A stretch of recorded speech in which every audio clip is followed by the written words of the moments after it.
decidiu mudar aqui para os Estados Unidos, teve uma pergunta, gente, que tirou o nosso sono por vários meses. Vários e vários meses. Quanto de dinheiro a gente precisa pra recomeçar do zero aqui nos Estados Unidos sem entrar em falência, né? Sem quebrar. Porque a realidade é que ninguém te mostra essa conta completa com todos os intrínsecos dela. Todo mundo fala de visto, trabalho e sonho, mas quase ninguém fala do dinheirão que vai embora pro ralo, ou não, né? No começo da sua imigração. E assim, gente, o problema não é gastar. O problema é subestimar quanto custa começar a vida, né? De verdade aqui nos Estados Unidos. Por isso que no vídeo de hoje a gente vai abrir essa conta inteira, galera. Desde o que sai do bolso ainda no Brasil até os primeiros meses reais vivendo aqui nos Estados Unidos. E fica até o fim do vídeo porque a gente vai fechar essa conta. Quanto de dinheiro você realmente precisa ter guardado para começar a sua vida do zero aqui nos Estados Unidos? E eu vou te adiantar uma coisa, meu querido, que a conta que a maioria dos youtubers dos Estados Unidos aí faz de $5.000 pelo menos, tá errada.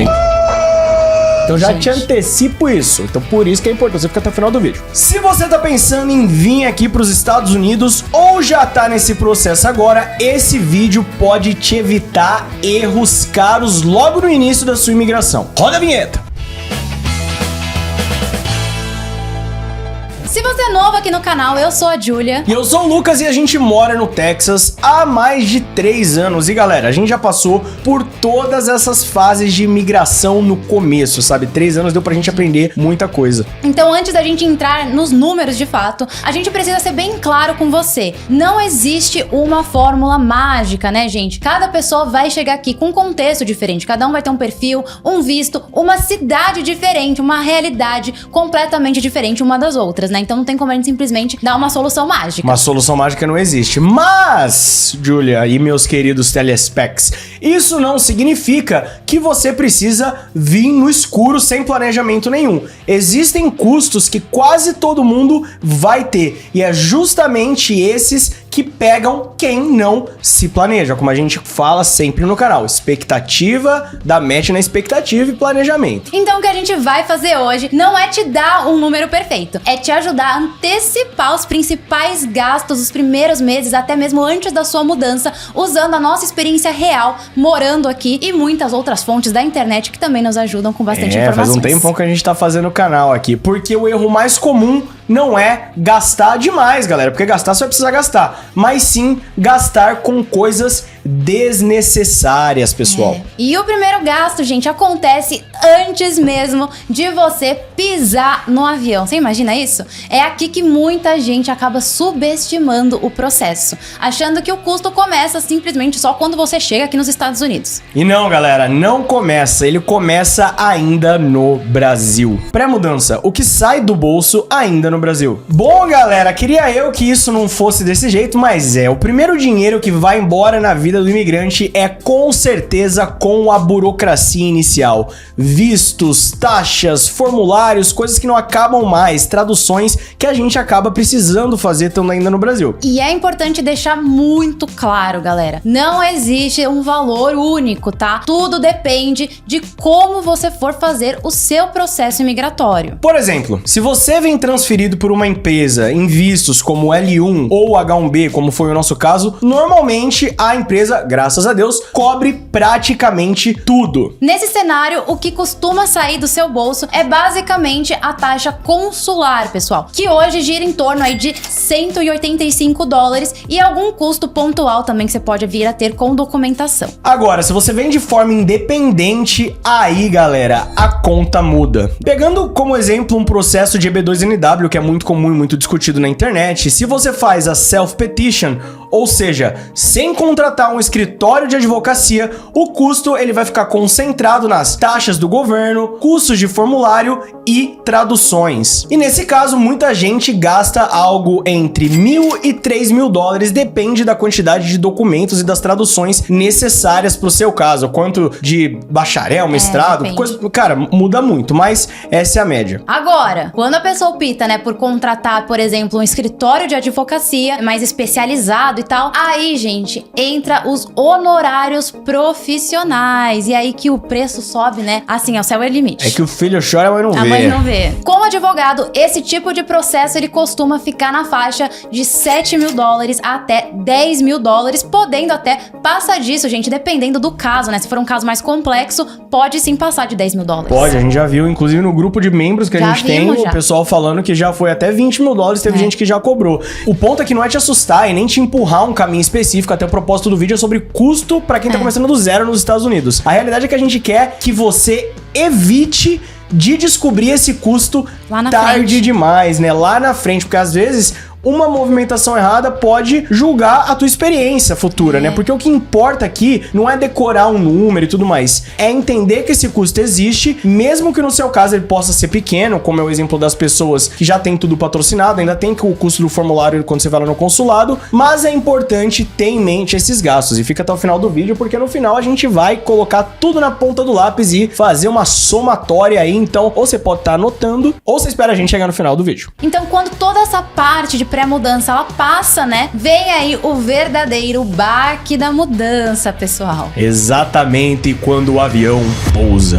A mudança, chegar, morar, sobreviver. Agora presta muita atenção nessa parte, porque é bem aqui que muita gente acaba chegando despreparado e acaba gastando o dobro sem nem ao menos perceber que tá gastando o dobro, gente. O próximo gasto é simples, mas é decisivo para ter uma boa experiência no começo. Onde você vai morar quando você chegar. E é importante falar do porquê que eu tô falando isso. Tecnicamente, pessoal, dá sim pra chegar e alugar um lugar logo nos primeiros dias. Mas na nossa opinião e experiência, é importante falar isso não vale a pena. Principalmente se você ainda não conhece bem a cidade ou os bairros ou a disposição da tua vida ali sobre onde você pretende morar, né? É, exatamente, gente. Alugar no escuro é, assim, um dos erros que mais vai te custar caro depois. Tanto financeiramente quanto mentalmente. É, os dois. Então é por isso que a gente sempre recomenda, e assim, é o que funcionou pra gente, por isso que a gente recomenda, é você ficar um tempo realmente num Airbnb, pra você se ambientalizar com o lugar onde você pretende viver pelo menos o próximo ano aí da sua vida, né? E não precisa ser um mês inteiro, tá ligado? O ponto não é o tempo exato que você vai ficar nesse apartamento ou nessa residência temporária. O ponto é ficar o suficiente pra encontrar um lugar bom enquanto você tá ali. Porque quando você tá aqui na cidade, você vai ter tempo de visitar bairro, ver vários imóveis presencialmente que você não poderia ter online, às vezes muda. Muda bastante. É importante fazer revisão e etc. E aí sim, você decide com mais segurança na hora que você tá vindo aqui pros Estados Unidos. E é por isso que a gente sempre recomenda isso. Inclusive pros membros do canal, a gente sempre fala isso. Porque isso vai afetar, assim, muito a sua adaptação. Se você fazer uma escolha burra, vai afetar a sua adaptação, sim. Então vamos lá. Aqui no Texas, por exemplo, um Airbnb simples pra uma ou duas pessoas costuma ficar na faixa dos $80 a $150 à noite, tá, gente? Na prática, né, se a gente for pegar esse período inicial colocando um mês, pode fechar facilmente, gente, perto dos $4.000 se a gente considerar esse custo médio do Airbnb. É um custo pra já você colocar no seu planejamento. Colocar no planejamento. No final, a gente vai dar o custo resumido pra todo mundo. Porém, esse valor, como a Júlia falou, precisa entrar na conta do planejamento. E ó, isso aqui é só o aquecimento, viu? Porque quando você acha que agora você vai respirar, você vai ficar tranquilo, aí vem o depósito. Para te lembrar que a vida do imigrante não começa leve, já começa aqui, ó. Já começa.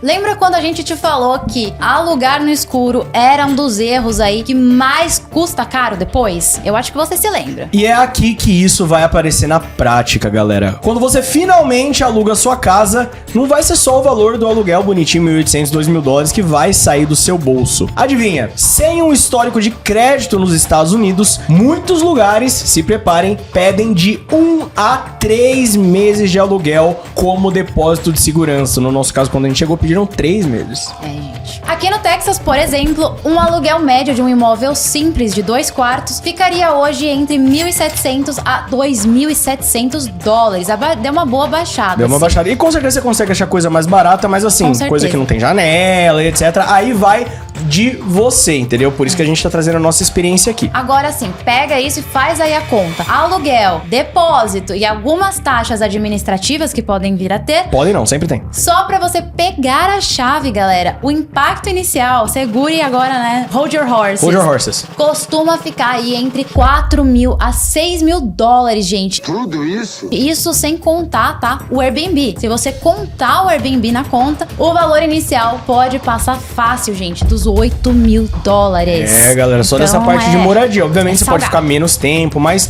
a gente tá te dando um panorama real, pessoal. E é exatamente por isso que a gente falou que se você alugar desesperado, você pode se arrepender, porque é aqui que muita gente se arrepende de ter alugado errado, porque pra você trocar o Airbnb de imóvel e sair pra outro lugar é fácil, não tem contrato nem nada. Agora, pra você trocar de imóvel depois que tá alugado já, vai custar caro, vai ter dor de cabeça, você vai estar preso num contrato logo no começo da vida aqui, e se você não gostar do bairro por algum motivo que você achou que você ia gostar, vai gastar dinheiro a mais desnecessariamente pra mudar. É, por isso que a gente bate tanto nessa tecla de não decidir no impulso, gente. A gente escutem a voz da experiência, a gente já esteve no seu lugar, a gente já cometeu esse erro, e esse erro comprometeu uma boa parte do nosso orçamento inicial e também, né, fez a nossa adaptação aqui muito pior, né? Concordo. Agora não tem outra palavra pra descrever, realmente foi ruim, muito por conta do fator moradia. E antes de você, né, achar que agora é só simplesmente, beleza, é só organizar, existe um detalhe aí que pouquíssima gente fala, mas que muda completamente essa conta. Tá relacionado com a moradia também, porque você vai precisar disso, que é o que vem, ou melhor, o que não vem na casa americana. Vamos entender isso agora. Beleza, casal, sim, meus queridos, casa alugada. E agora, vou precisar mobiliar tudo, Júlia Duarte? Gente, como que eu vou fazer? A resposta bem simples e direta: sim e não. Por que eu digo isso, gente? Porque pro padrão brasileiro, né, a casa, quando a gente chega aqui e aluga e tal, ela pode até parecer bem equipada, né, amor? Por quê? Porque aqui nos Estados Unidos, grande parte, se não a maioria das casas, já vem com os eletrodomésticos da cozinha inclusos. E eu digo assim, incluso vem geladeira, fogão, já com forno, micro-ondas, lava-louça, gente. A lava-louça, pra mim, vale tudo. É Às vezes também pode ser que venha, antigamente vinha mais, a máquina de lavar e secar, mas hoje em dia não vem mais. A gente comprou nossa casa, não veio, e uns amigos meus que compraram também falou que não veio. Obviamente, isso que vem de eletrodoméstico já corta um gasto grande que no Brasil normalmente a gente teria. Com certeza, né? Mas todo o resto, galera, vai continuar sendo por sua conta. Cama, colchão, sofá, a mesa, cadeiras, a televisão e até mesmo os utensílios básicos vão ser todos por sua conta e risco. E aqui, galera, entra um erro clássico de quem chega desesperado, como todos nós, né, aqui nos Estados Unidos. No começo, galera, não é hora de você decorar, comprar um melhor móvel, ou, entendeu? Ficar assim, nossa, é tão barato, eu quero comprar isso. Fica deslumbrado. Fica deslumbrado, né? A gente vai falar disso mais à frente do vídeo também. No começo, é hora de sobreviver. Então, assim, pensando só no básico pra sobreviver mesmo o início da adaptação. Comprando em lugares mais baratos, como o Walmart, revirando a Amazon, esperando o Prime Day, a IKEA, ou até a loja de usados, assim. Às vezes você acha mesa, Facebook Marketplace é um lugar muito legal pra olhar móvel usado e muita gente vende móvel muito bom. Mais uma estimativa realista de quanto você gastaria em móvel hoje. A gente tem vários vídeos mostrando loja de móvel no canal, se você quiser entrar mais a fundo. É de 3 mil a 5 mil dólares, galera. E detalhe, isso não é luxo, tá? Isso é o mínimo pra você poder fazer sua casa funcionar nos seus primeiros meses aqui nos Estados Unidos. Gente, sim, pode parecer muito, mas não é. Se você levar em conta que é pouco. Os nossos primeiros móveis, tipo assim, a gente tinha comprado, tipo, sofá de 400 dólares na época, tipo, coisa barata. Eu lembro muito bem que a nossa corretora de imóveis, ela pegou e falou assim, não, pra você mobiliar essa casa, a primeira casa que a gente alugou, vai estar aparecendo aí na tela onde tu coloca B-roll, falou, você vai gastar uns 70 mil dólares. Então só pra você, entendeu? Entender a dinâmica. E quando a casa, galera, finalmente começa a ficar pronta, a funcionar, aluguei, saiu, aí, galera, entram os gastos dos primeiros meses que você não vai conseguir adiar de maneira nenhuma. Os custos obrigatórios pra viver aqui nos Estados Unidos, presta atenção nessa palavra, com segurança. Primeiros meses. Bom, até aqui a gente falou dos custos pra chegar em se instalar, né, Júlia? Isso, a gente falou desses custos. Então agora começa a fase dos gastos que não dependem da sua escolha. Eles simplesmente vão estar ali. Porque você podia diminuir o preço do móvel, alugar um lugar mais barato e etc.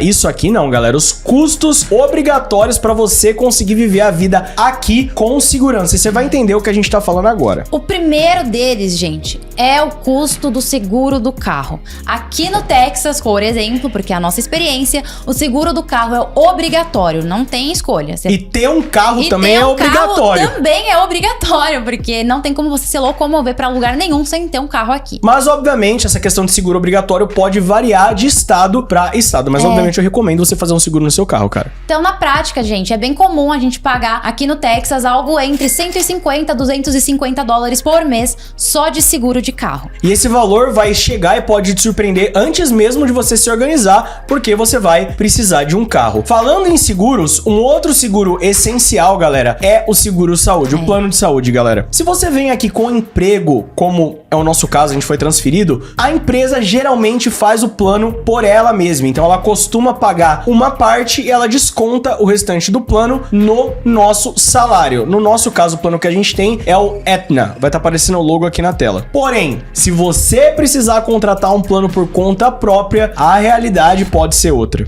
Gente, dependendo da cobertura, né? Porque tudo também depende disso. Os valores podem ficar facilmente de 500 a até 1.000 dólares por mês só de cobertura do plano. E esses seguros têm uma coisa em comum. Eles não vão esperar você se adaptar, gente. Eles vão começar a entrar no seu orçamento, assim, logo de início, entendeu? E você não tem muita escolha, tá ligado? Pelo menos o seguro do carro você não tem. Agora, o seguro saúde, você até tem. Recomendo? Não recomendamos. Não. E aí você acha que você tá livre das contas obrigatórias? É só isso, né, Casalchi? Na realidade, não, galera. Aí entram as contas que acompanham o dia a dia da sua casa. As famosas utilities. Depois dos seguros vem o custo de manter a sua casa funcionando, né, pessoal? Então, as utilities aqui são as contas de luz, água, lixo, gás e internet. E esse valor, pessoal, ele pode mudar bastante dependendo se você mora em apartamento ou em uma casa. Em muitos apartamentos, água e lixo, manutenção e até o controle das pragas, sim, você precisa fazer isso. Inclusive, tem até vídeo no canal quais manutenções você precisa fazer na sua casa. Você pode assistir depois. Em apartamento, isso já vem incluído no pacote do condomínio, né, amor? Isso é muito bom mesmo, principalmente se você é recém-chegado, né? Já é algo a menos que você não precisa se preocupar. Então é algo muito bom. Quando a gente morava em apartamento, o nosso gasto total com utility, gente, ficava em torno aí de uns 250 dólares por mês, o que era assim muito mais baixo. Muito mais baixo. Vocês vão entender agora. Já em casa, tudo isso que o condomínio tomava conta passa a ser conta sua. E aí, essa conta de 200, 250 dólares, às vezes dava até 186 dólares. Chega fácil para os 400 dólares ou mais por mês, dependendo da época do ano, do tamanho da casa e das coisas que você tem dentro da sua casa. A gente tem impressora 3D, piscina, estúdio, um monte de coisa, então a gente tende a gastar mais, mas a gente gasta mais no verão mesmo. Mais no verão. E assim, não vai pensando que o locatário, assim, não, o locatário vai pagar a conta do controle de praga. Não vai. Não vai. Ele não vai pagar. Só é conta só porque você precisa fazer isso na casa, é obrigatório, entendeu? Isso daí vai ser por sua conta, ainda mais assim, se você alugar uma casa num subúrbio que tem HOA, você vai ser cobrado pelo HOA também, tá? Mas isso a gente já falou em vídeo. Pra colocar isso na conta de forma realista, um recém-chegado pode estimar gastar algo em torno de 250 a 450 dólares por mês só de utilities, dependendo de todos esses fatores que a gente falou até agora. E tem algo importante pra quem chega aqui nos Estados Unidos sem histórico de crédito. Algumas empresas de energia, gente, podem pedir um depósito de segurança logo no começo por conta de você não ter crédito ainda. Isso também se aplica para as empresas de energia, gente. Esse depósito, ele costuma variar entre 200 a 400 dólares e assim, para muita gente, né, acaba assim só descobrindo realmente quando essa conta chega, né? Não é algo que é falado para ninguém. Na realidade, eles falam no telefone, mas aí entra o lance de tipo assim, você vai precisar pagar, não é falado antes, né? Não é falado antes. Mas a gente fala aqui. Deixa o seu like e fica até o final, porque a gente vai falar no final, fazer a conta por inteiro, hein, galera? Quanto realmente a gente gasta no detalhe. E mesmo depois de colocar tudo isso que a gente falou até agora das utilities na conta e as coisas anteriores também, tem um ponto que quase ninguém fala, porém pode fazer a diferença total nos seus primeiros anos de adaptação, galera. E eu diria que esse ponto que a gente vai falar agora é o que separa quem consegue se adaptar bem e ter uma vida digna, se manejar, de quem acaba voltando pro Brasil quebrado, sem dinheiro e etc. É uma coisa que crucial. meu pai falava e eu decidi trazer no canal, hein? Gente, já deixa seu like por isso. Reserva de emergência. Bom, galera, isso aqui é uma coisa que eu considero essencial pra quem tá começando a vida aqui nos Estados Unidos. Já vi várias situações de pessoas que foram demitidas do emprego e etc. Então é muito importante você ter uma reserva de emergência. Gente, isso é muito importante. Isso daí não é luxo não, tá? Isso é proteção. E proteção pelo quê, Júlia? Caso atrase seu salário, caso aconteça algum imprevisto, caso você troque de emprego, ou até mesmo, né, infelizmente, gente, pode acontecer uma demissão inesperada. Tudo pode acontecer. É isso que deixa a gente tão apreensivo sendo imigrante. Exatamente. Essa apreensividade e tal, é por isso que você tem que estar muito bem preparado, pessoal. E o pessoal fala que o mínimo ideal é ter pelo menos de 3 a 6 meses do seu custo básico guardado no banco. Obviamente, tem gente que discute falando que depois da pandemia recomenda guardar 1 ano, mas é realmente muito importante. Então, às vezes, eu e a Júlia, antes da gente formar nossa reserva de emergência e tal, vamos priorizar o quê? Vamos comprar isso ou deixar isso pra depois, entendeu? Então, isso, galera, não vai te deixar rico, mas vai te dar tempo pra você se preparar, pra você ficar mais tranquilo caso algum imprevisto aconteça. Não, juntar esse dinheiro é crucial, gente, pra você poder se adaptar, sabe? Pra você não ficar pensando em se desesperado, né? Tipo, ai meu Deus, o dinheiro. Então, assim, já vem com isso preparado, porque é realmente algo, né, amor, que pode te desestabilizar e te mandar de volta pro Brasil, e não é isso que a gente quer. E como eu falei anteriormente, o erro que mais destrói a capacidade de você construir a reserva de emergência é o deslumbramento do começo, galera. Como tudo aqui é mais barato, né, que o Brasil, obviamente, dá vontade, naturalmente, de sair comprando todas as coisas que você sempre desejou e nunca pôde ter no Brasil. Logo de cara, assim que você chega. Carro melhor, casa mais equipada, decoração desnecessária, compras gigantescas, e é aí que muita gente se perde, galera. Vai ter tempo pra você comprar tudo isso. Exatamente, você vai ter tempo, você não precisa se preocupar com isso nesse momento, sabe? Porque assim, você gastar toda a sua reserva no início vai ser um dos erros mais graves pra quem ainda é recém-chegado aqui. É um dos erros que mais vai te, eu vou dar um exemplo antes da gente fechar e trazer o custo total dividido por categorias, que eu sei que vocês ficaram até o final do vídeo por conta disso. A gente, por exemplo, precisou arrumar o nosso ar-condicionado, $2.000. Se eu não tivesse $2.000 de uma reserva de emergência, Então vamos logo direto ao ponto. Quanto de dinheiro eu preciso ter guardado pra chegar nos Estados Unidos e não passar aperto de jeito nenhum nos primeiros meses? Bom, somando tudo que a gente mostrou hoje, os custos ainda do Brasil, a chegada nos Estados Unidos e os primeiros meses vivendo aqui, e usando valores reais em um cenário conservador, sabendo que não existe fórmula mágica pra uma pessoa, a conta gira em torno de 15 a 20 mil dólares. Gente, pra um casal, esse valor vai subir um pouco mais pra algo entre 20 mil a 25 mil dólares, tá? Digo que está muito certo, tá? Baseado aqui na nossa experiência, em tudo que a gente viu até aqui. Obviamente, a reserva de emergência, se você estivesse perguntando, não entra nessa conta como gasto, mas a gente trouxe pra você pensar nisso, porque é o que te dá fôlego quando imprevistos começam a acontecer, e acredite, galera, vão acontecer. A vida de imigrante é um imprevisto atrás do outro. Vão acontecer mesmo. E sempre tenha em mente, tá, gente? Não tome sempre a informação literal como uma verdade. O número pode variar, com certeza, vai depender de diversos fatores, como foi a sua pré-mudança, se você veio transferido, se você tá vindo por conta própria, então são vários fatores, né? Mas essa conta aqui que a gente trouxe, ela é uma base realista pra você não começar a sua vida aqui nos Estados Unidos no improviso. Nossa, 15 mil, 20 mil dólares é muito, galera. Isso aqui não é pra chegar rico, tá? A gente tá falando que isso é o que a gente vê, baseado em tudo a nossa experiência, tudo que a gente estudou pra começar a vida aqui nos Estados Unidos sem entrar em desespero logo no início. E ter isso planejado muda completamente o início da tua vida aqui. Vai fazer a sua vida aqui ser muito mais fácil do que, por exemplo, a nossa foi. Se a gente soubesse de tudo isso que a gente falou com aqui, certeza, né? Nossa Muito mais Senhora. fácil. Evita estresse, evita decisão impulsiva, querer alugar uma casa logo, assim. Só porque achou bonita. Que faz muita gente desistir cedo demais não se planejar dessa maneira. Por isso que é importante alinhar a expectativa e se planejar. E lembra, o dinheiro é só uma parte da equação que vai te ajudar a ser um imigrante melhor. É, gente, o que segura mesmo é preparo, é ter a cabeça, a mentalidade pra você suportar o começo, porque ele não é fácil, tá, Não gente? é fácil. Se fosse fácil, todo mundo faria, galera. Agora conta pra gente aqui nos comentários o que você achou do vídeo, quais desses gastos ou o gasto que te surpreendeu mais hoje. Um gasto que você não sabia? Faltou alguma coisa no vídeo? Será que rola a parte 2? Será que rola? Deixa aqui então pra gente nos comentários o que mais te assustou, se foi depósito, se foi aluguel, se foi os seguros. A gente quer muito saber e a gente vai estar respondendo todos vocês. E se você quiser um contato mais próximo com a gente, fazer parte de um grupo com mais de 110 pessoas com o mesmo sonho que você, considere se tornar membro do canal por apenas R$ 4,99 por mês, galera. Mas se você não conseguir se tornar membro, se inscreve no canal, deixa o like que já ajuda a gente demais. E compartilha com alguém que também sonha em vir morar aqui nos Estados Unidos. É isso, pessoal. A gente vai ficando por aqui, diretamente de Austin, Texas. Ticaricatou.